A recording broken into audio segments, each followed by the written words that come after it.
Tere taas kõikidele vaatajatele, Kristjan Kümme taas kord siin ja siin on nädalakokkuvõte number 2 nädalast 25.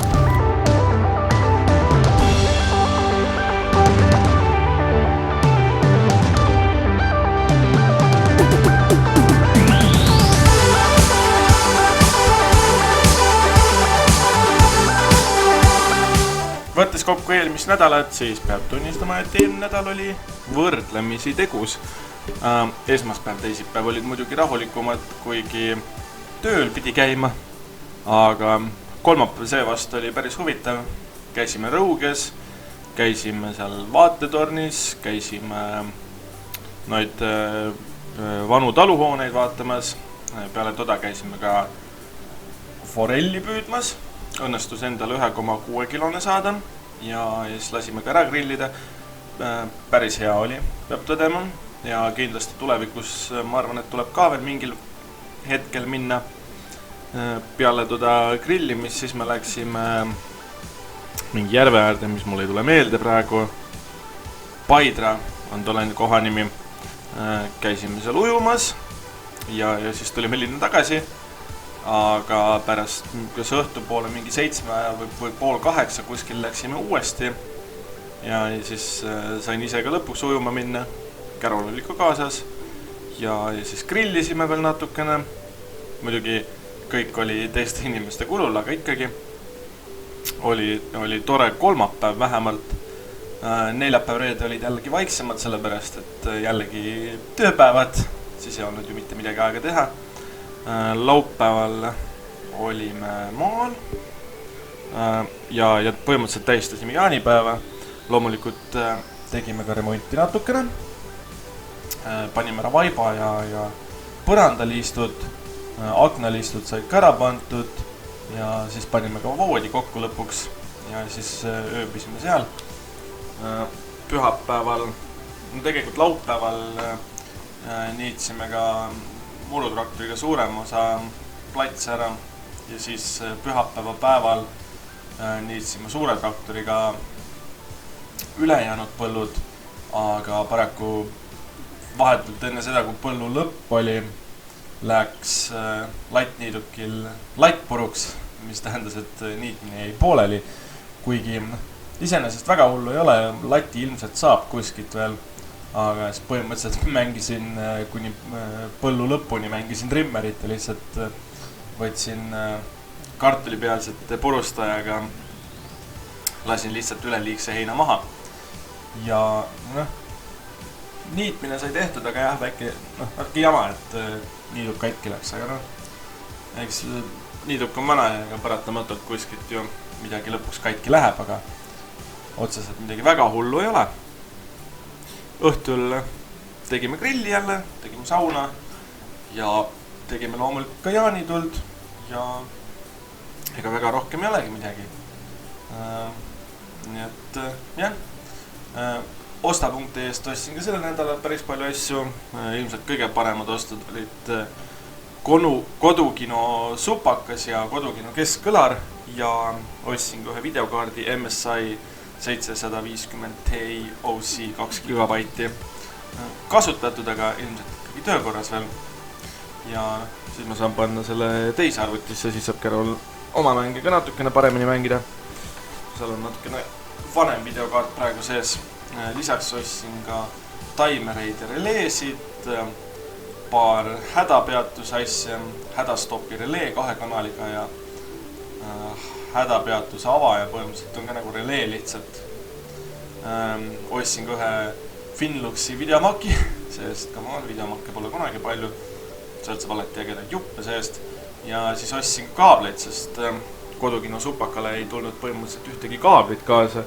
Nii et kõik kaablid pidi ma ise panema ja ilmselt selle ostuga, mis ma pühapäeval võitsin, sellega saan vähemalt suurem osa ühendusi ära teha ja loomulikult tuleb kodus ka nüüd vähemalt see laua peal olev helisüsteem natuke ümber teha, sest praegu on mul laua peal 7 kõlarit ja 2 tükki on kõrval, aga ma tahaks panna kõik tolle uue supaka külge. Siis sealt ma saan valida, millist arvutit ma saan kasutada ja millisest arvutist heli tuleb, nii et siis jääb kõlareid kõvasti vähemaks ja tekib natuke rohkem ruumi siia juurde.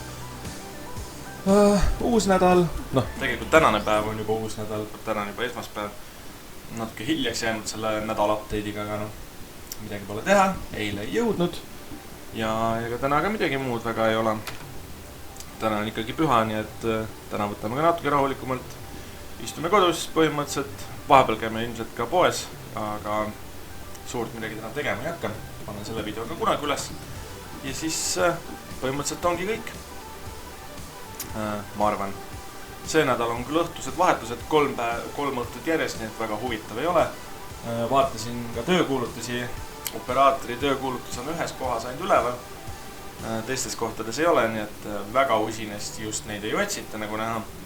Ja mis nagu kõige nõmedam ilmselt selle nädala jooksul oli see, et neljapäeval teatati mulle töö juures, et oi, et me võtame nüüd ühe töölise sul põhimõtteliselt ära. Inimese, kes nagu midagi oskab ka juba ja kellel on nagu oskused tekkinud aastate jooksul või selle aja jooksul, mis ta vähemalt meil tööl on olnud.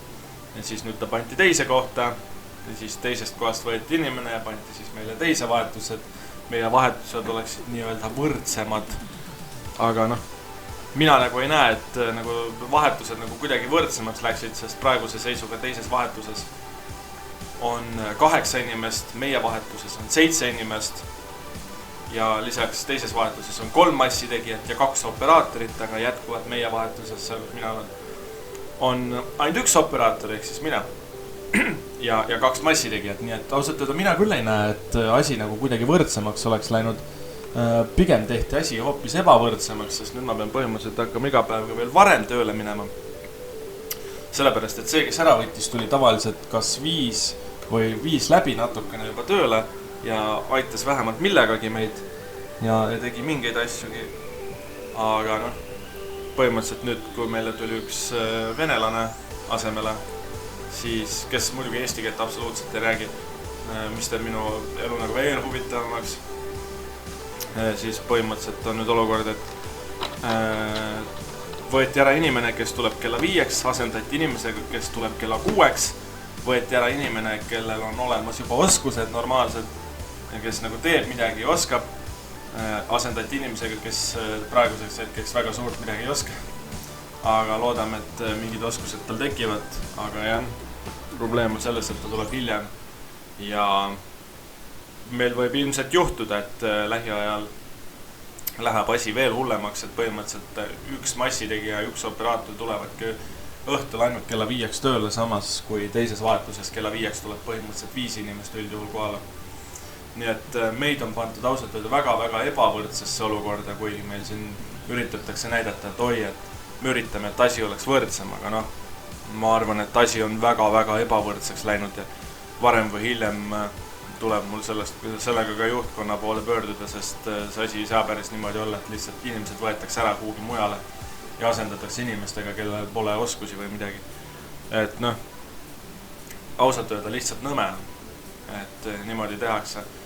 Aga eks see on ülemuste otsustada ja ma ei hakka midagi ütlema, aga lihtsalt mulle tundub, et see on nagu kuidagi väga-väga ebavõrdne ja minu suhtes nagu väga ebaaus käitumine, aga midagi pole teha, eks nad ise otsustavad siis edaspidi, et mis siis saab või mis siis tehakse, aga vaatame, mis kuu aja jooksul saab, ilmselt ühtegi operaatorit mulle jätkuvalt ei tule, nii et ilmselt on paras aeg minna hakata jälle palka juurde küsima. Aga jah, nagu 7 eurot juba oleks vähe. Aga jah, ma ei tea, ega rohkem vist midagi ei olegi. Tänan kõiki vaatamast, likeige, kommenteerige, subscribe'ige. Ma arvan, et selle nädala jooksul tuleb võib-olla veel mõni video, võib-olla mitte, eks näis. Ja kohtumiseni juba järgmisel korral. Nii et veel kord tänan vaatamast ja kohtumiseni.